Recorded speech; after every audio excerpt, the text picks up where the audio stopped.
Takeaway Chinese, where you can take some Chinese away and experience progress day by day. Takeaway Chinese, we will promise you a difference.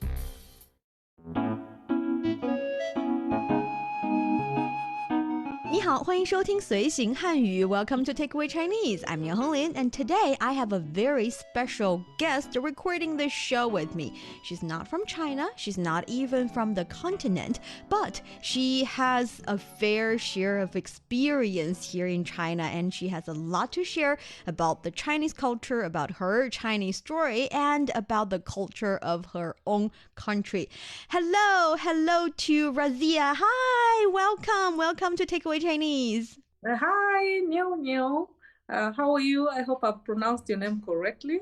Yes, Niu's perfect. You can call me Niu for sure. That is a good pronunciation. And I hope I've pronounced your name correctly. I know that you are Raziah Athman, and you also have a podcast. Tell us more about your podcast. So my podcast is called Beijing Chronicles. It's my latest creation of a podcast. And we created that podcast after my visit to China last year, September and October. And we went around China and we saw China in ways that I'd never seen before because I'd never been to China. And there's a lot that people say about China that you can only experience for yourself firsthand to understand. And so there's a lot of content, a lot of things to talk about, a lot of stories to tell the world, a lot of experiences to share with Ugandans. I ask this all the time because I find it a golden question. Ask someone who has never been here before. So I'm going to ask this to you as well. What was your first impression? 你的第一印象, 第一 being first and impression 印象. What is your first impression here in China? You must have heard about it. Like I have heard of Uganda. I know that, well, Uganda coffee is very popular here in China. I know for Uganda, the altitude is relatively high, yet you have a lot of different water areas. So I'm very curious about the scene there. But what was your impression about China? What was the impression that you had before coming here? And what was it like when you land in Beijing? What did you think about when you're here? So China for me was a country that I knew obviously is highly advanced and is moving at a really fast pace in terms of, growth economically and technologically. And I also knew that China is a country that banks so much on its history and its background. And it has, of course, unique characteristics, unique experiences in terms of its history. And so you wouldn't compare China directly to other countries that are advancing or other huge economies in the world that are advancing at that same pace. So when I came, well, I knew that this is an advanced country. We landed at Dongfang Airport in Beijing.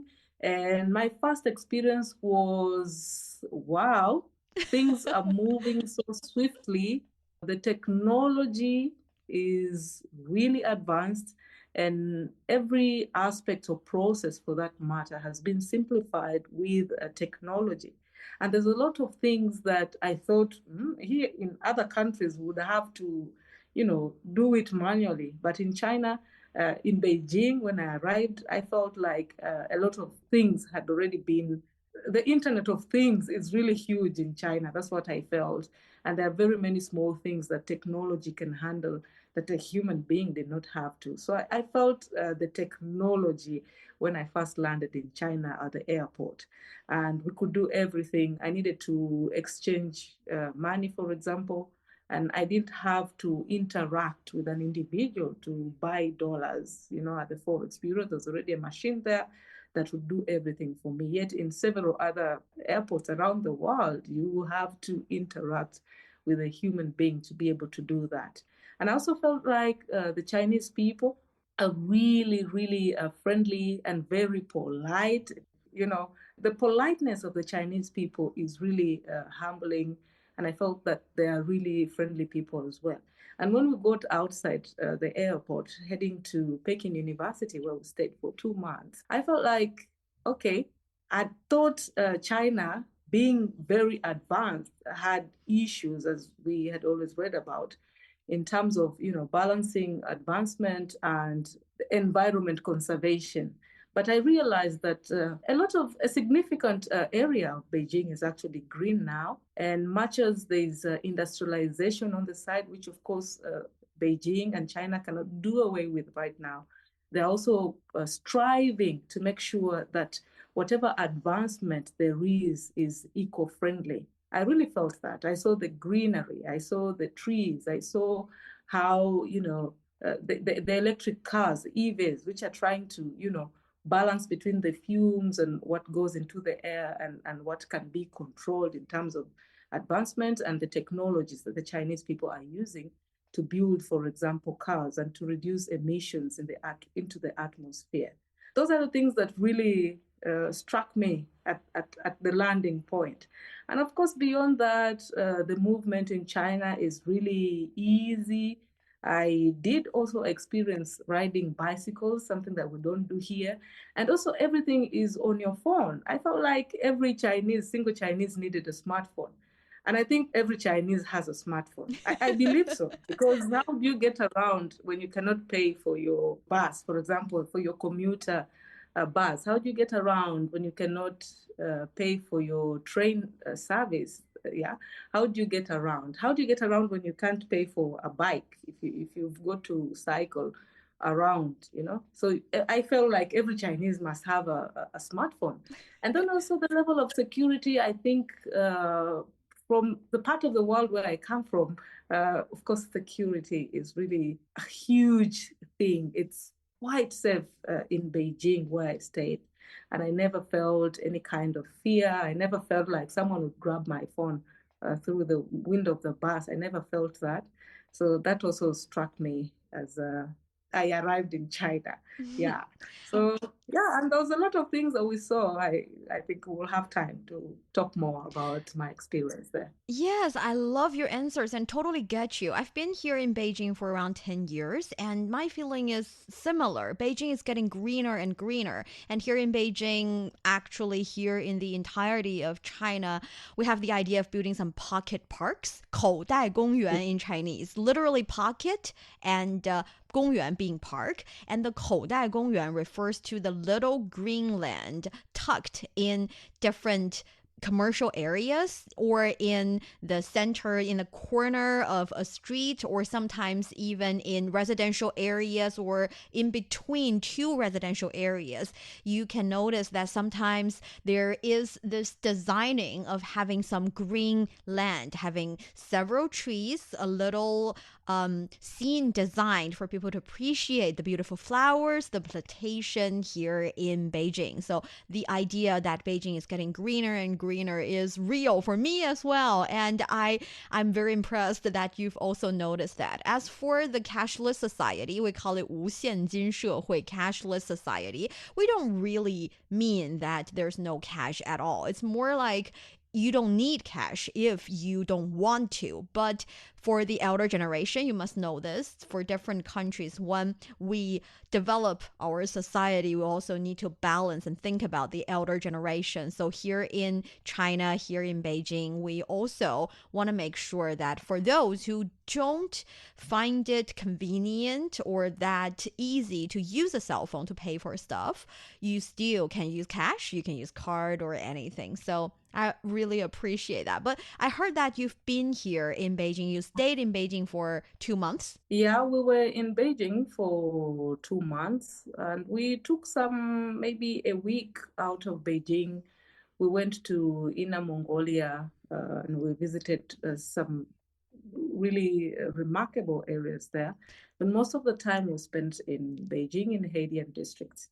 I'm curious because, again, like I said, I ask this to my foreign friends quite a lot, and I've got some very interesting answers. I ask, what is the invention, the technological application here in Beijing, here in China, that impressed you the most? I want to inspire you with an answer that I got related to your previous response to my question. That is, one very interesting answer I got was vending machine. 自动贩售机. 自动 in Chinese means automatically, and 贩售 is to sell, and 机 is a machine, so a vending machine. And the reason that one of my friends said they were really impressed about a vending machine was that you do not need anything to get the stuff you want from the vending machine. You go, you select the things that you want, and it'll scan your face if you allow it. And the money would be deducted from the e-wallet, the online wallet or third-party payment platform. And they find it really easy and convenient. And especially that particular friend of mine was kind of like do not want to socialize with strangers too much, and they find it quite reassuring. They can stand there, make the decision of what to buy, spending as much time as they want to, because they're a little bit decidophobia as well, and they find it really reassuring and easy. And that was one answer I got. So I'm asking you this as well. What was that one invention or technological application that impressed you the most? It's not a cliche, right, to say Alibaba, because we know Alibaba as an commerce giant around the world. But I'd never experienced Alibaba in the way that the Chinese people experience it in China. Making the most out of an application. So if you have Alibaba, the way that you can integrate with the other applications, for example, the banking system, your identification, your security, making payments, getting around, even when it comes to for example, even social platforms and how you can incorporate the system into these other applications, I think for me amazed me. We know how advanced they are in terms of logistics. We know that it's a huge e-commerce marketplace, but also for the ordinary person, how they can take advantage of all its functions, I think for me amazed me. To just have this one application that can sort all your errands on any given day in Beijing, anywhere in China, for me was amazing. Yeah.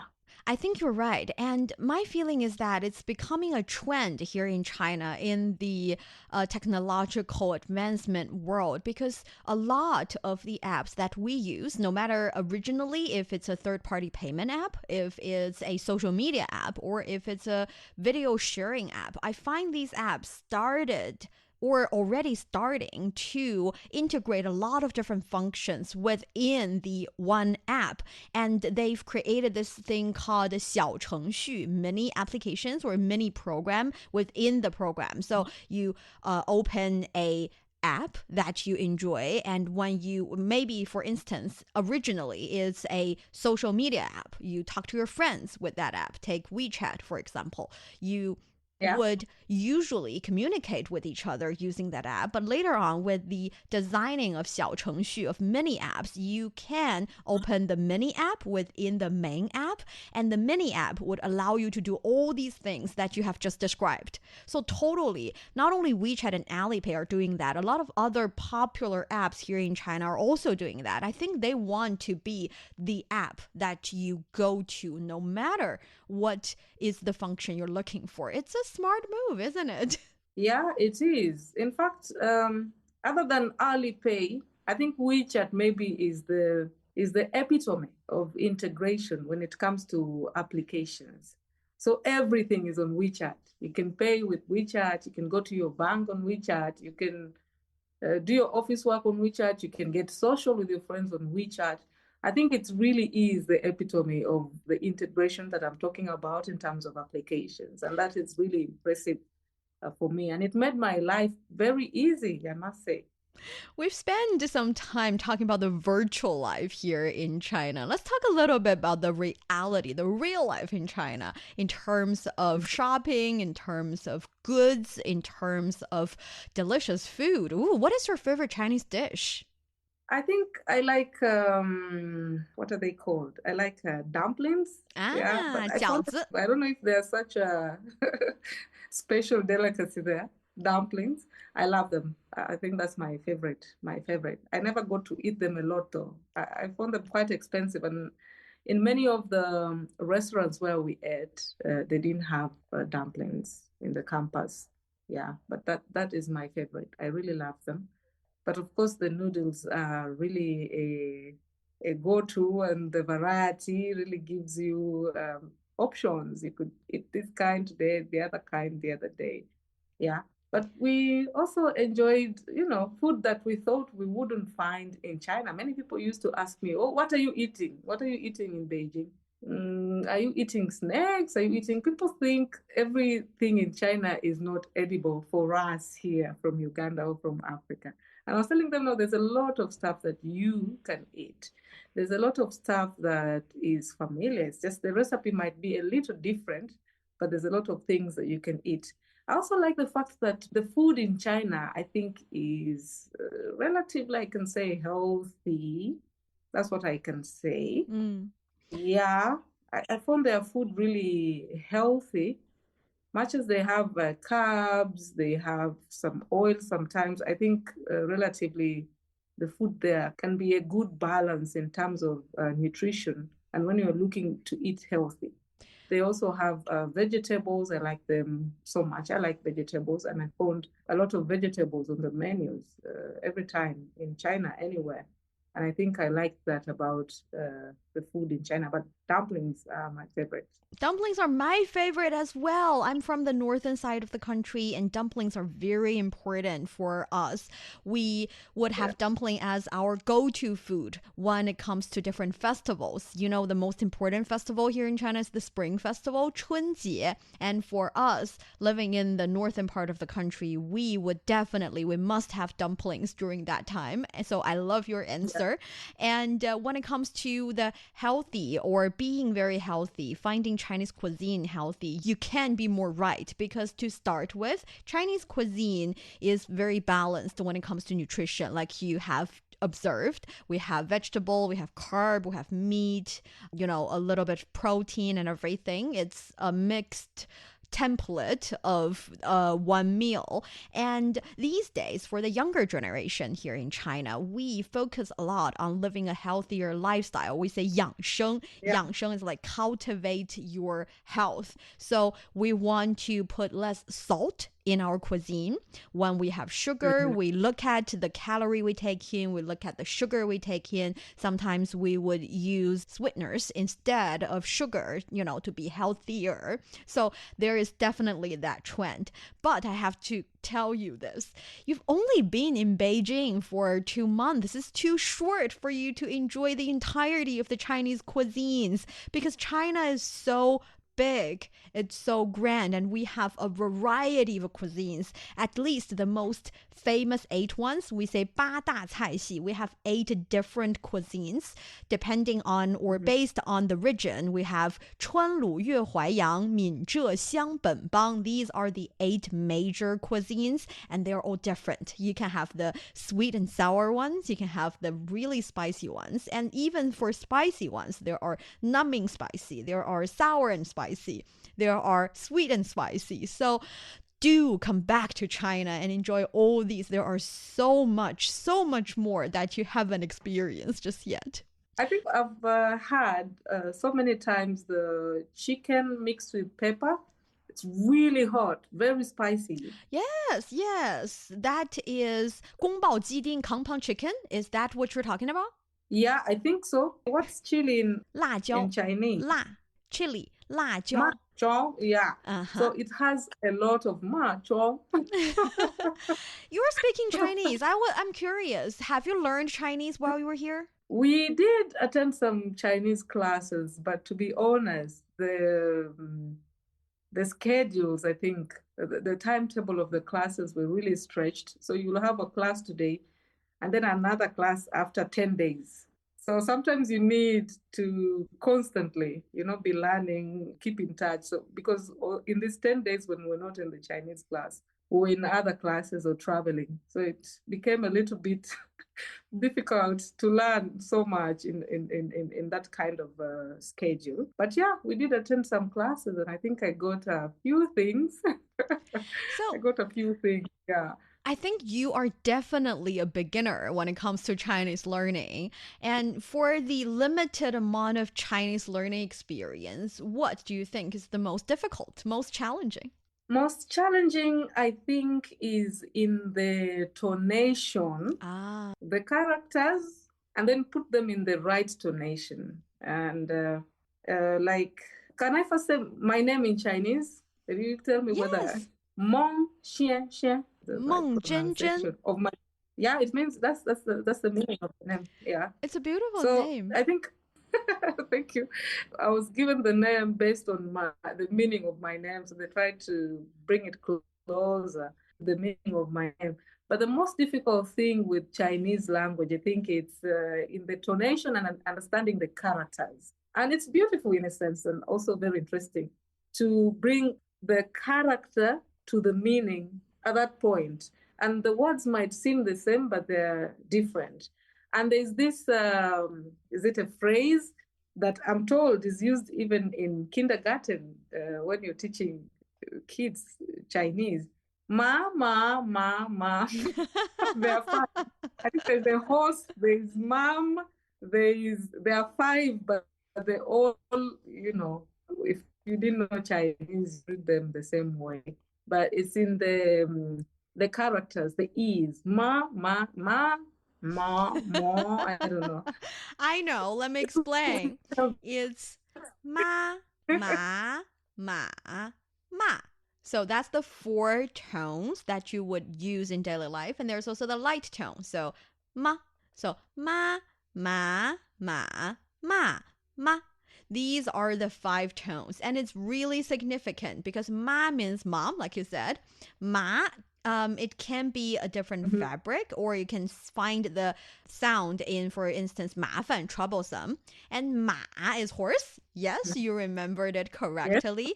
And ma can be calling someone, like cursing them a little bit or saying that you're not doing it right. So it's that. And I know this. I know there's a tongue twister in Chinese. It's saying 妈妈骑马，马慢，妈妈慢慢马. So 妈妈骑马 means the mommy is riding on a horse. 马慢, the horse rides really slowly. The horse walks really slowly. And 妈妈慢慢马, mama is the mommy. The mommy is saying, ooh, bad horse, bad horse. So it's saying that the horse is not being a nice horse. So 妈妈骑马，马慢，妈妈慢慢马. This is the practice of the different tones. Way too hard for those who just started to learn Chinese. Yeah, I need to practice it more. That's it. I need to practice more, please. Yes, you do. Yeah. You should be a regular guest on Takeaway Chinese, and we can learn Chinese, or I can share some Chinese with you. Yeah, and maybe after a while, we could assess how much I've learned from talking Chinese, how much Chinese I've learned. I think it's the practice, but also the other thing I realized about the Chinese language when we're now moving around and trying to use the little Chinese that we had learned was that maybe for the Chinese people who've never been outside China, they probably don't know about any other languages in terms of accent and pronunciation, and so they wouldn't understand a wrong pronunciation. If I said Chinese word the wrong way, because of your exposure and your understanding of English, it's easy for you to identify and say, I think she's trying to say this. But many times we went to maybe shopping and you tried to explain something. You have the word, but your tonation is not correct. Your pronunciation is not correct. And they wouldn't get it. It would be very difficult. Someone went and they were trying to buy kala. It's one of my easy words. Cock. So, but they failed. They said cola, kala, cola, cola. They failed to get it. I think she had to say, like shiga. This and that. Yes. Yeah, nigga. Is it shiga or nigga? Nigga or shiga? Something like that, trying to explain what exactly they wanted. But with just the color, that word failed completely. I think it's color. Yeah. You're doing it well. I know it's 可乐 from the very beginning. You're doing a good job. Yes, I get it. I think it's getting, well, in fact, better and better these years because, let's say 20 years ago or 30 years ago, China does not have that many foreign guests. which is why it's even harder for ordinary Chinese people to notice and to recognize the accent from our foreign friends. So it's even harder. But nowadays, with the help of, for instance, seeing more foreign friends coming to China, and also the help of translation technology, like the translation apps on Chinese phones, it's getting easier. So I want to ask you this. You said you do not know that much Chinese when you travel in China, when you walk around. So do you find it problematic? Do you find it challenging to stay in China without learning or without mastering the language? So I think when it comes to a language, the technology in China has really made things easy, because in my experience, even if I was going to buy something at a grocery store or in a supermarket market, I'll just take out my WeChat app and I'll scan whatever Chinese is written there, and it would reflect in the translated language of my choice, English in this case. And that became so easy for me. I didn't have to ask around about products on any, whether it was cosmetics, whether it was gadgets. I would just scan and I see what they're writing right away. I know because it's a reflection of exactly what's on WeChat is really amazing. But also the translation apps, I think, are so many in China. We never had trouble with translation, I must say. If you have a smartphone and you're connected to the internet, I think you shouldn't have trouble with Chinese, because you can even use the audio kind of translations. So for me, because of technology, that is not really a big deal, because you have now technology that can help people get around, not just for Chinese English, the French, Portuguese.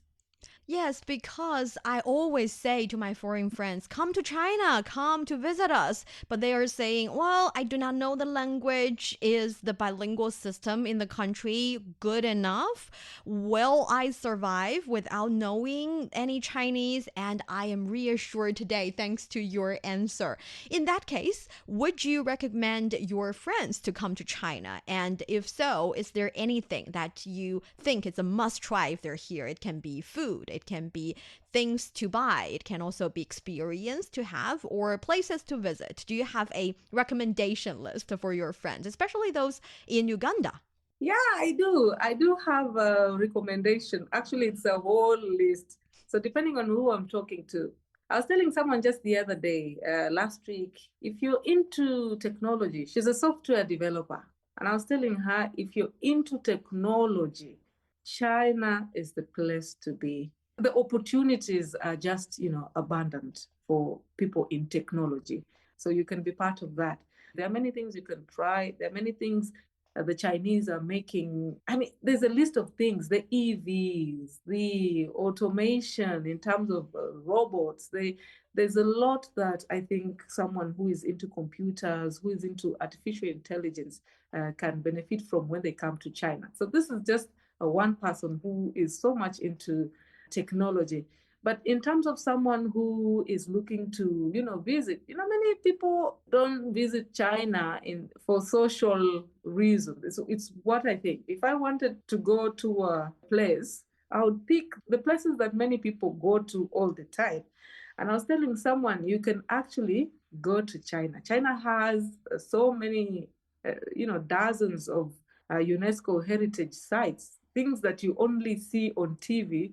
You can actually see them in China, because most people from Uganda think China is all about business. It's all about buying products and bringing them back to Uganda and selling them, which is okay for those who are into business.